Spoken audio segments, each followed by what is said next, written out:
আজকে দ্বাদশ শ্রেণীর থার্ড সেমিস্টারের পাঠ্য একটি আঞ্চলিক ভাষার গল্প পোটরাজ নিয়ে আলোচনা করব। এর রচয়িতা শঙ্কর রাও খারাট বা শঙ্কর রাও রামচন্দ্র খারাট। এই গল্পটা মারাঠি ভাষায় লেখা, এটাকে বাংলায় অনুবাদ করেছেন সুনন্দন চক্রবর্তী। এই শঙ্কর রাও রামচন্দ্র খারাট সম্পর্কে অল্প বিস্তার একটু বলি। 1921 সালে তিনি জন্মগ্রহণ করছেন। কোথায়? না, মহারাষ্ট্রেরই আটপাড়িতে তার জন্ম হয় এবং তিনি ওই দলিত সম্প্রদায়ের অন্যতম প্রতিনিধি। দলিত সম্প্রদায় মানে পিছিয়ে পড়া নিম্ন জাতের মানুষের তিনি প্রতিনিধি। তাদের জীবনের দুঃখ কষ্ট, তাদের উপর হওয়া নিপীড়ন, এগুলো বারবার তার লেখার মধ্যে দিয়ে তিনি বাস্তবায়িত করেছেন।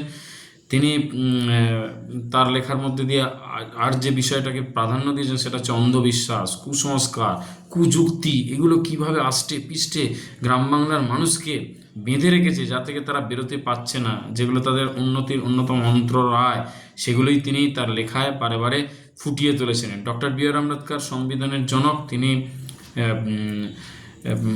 মানে ডক্টর বি আর আম্বেদকরের সান্নিধ্যে আসতে পেরেছিলেন শঙ্কর রাও রামচন্দ্র খারাট, যার অনুপ্রেরণায় তিনি সাহিত্যে মনোনিবেশ করেছিলেন এবং সাহিত্য উচ্চমানের সৃষ্টি করতে সক্ষম হয়েছিলেন।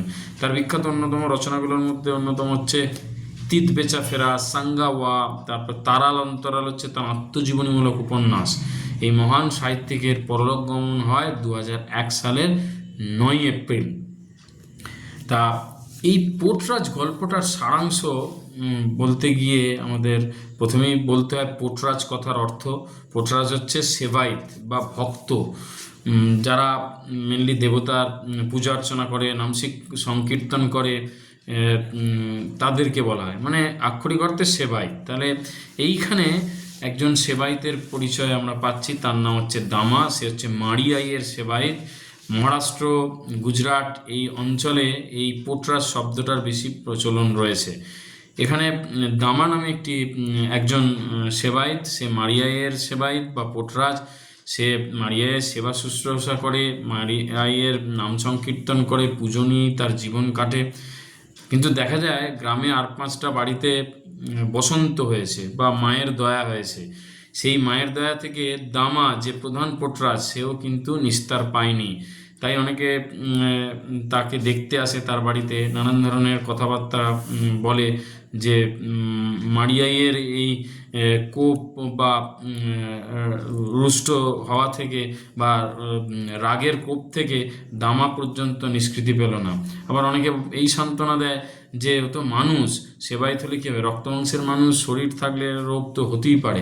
অনেকে দামার স্ত্রীকে এই সান্ত্বনা দিয়ে যায় যে একটা সময় তোমার স্বামী এই রোগ থেকে মুক্তি পাবে, সব ঠিক হয়ে যাবে।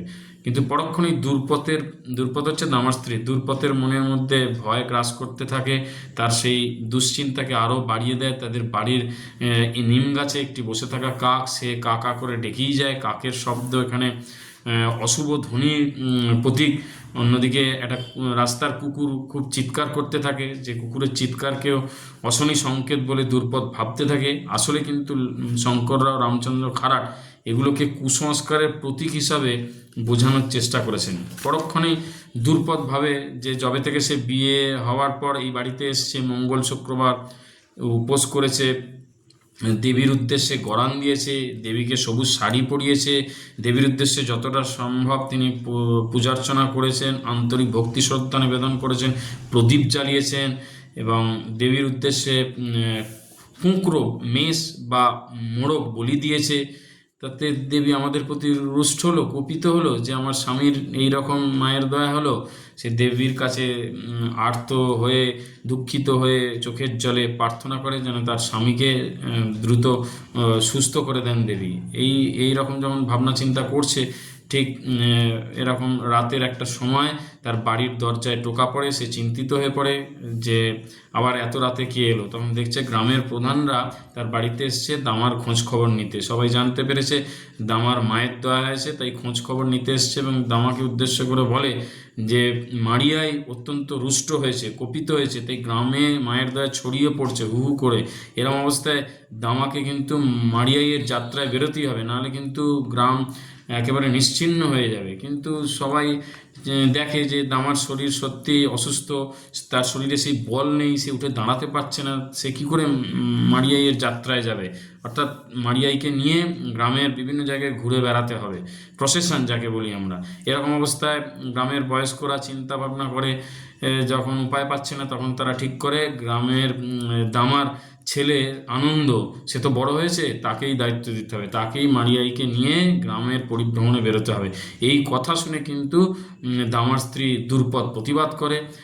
সে বলে যে ও তো পড়াশোনা করছে, ওকে কেন এই সমস্ত কাজের মধ্যে টেনে আনা। কিন্তু গ্রামের বয়স্করা, গ্রাম প্রধানরা তার এই প্রতিবাদকে গুরুত্ব দেয় না।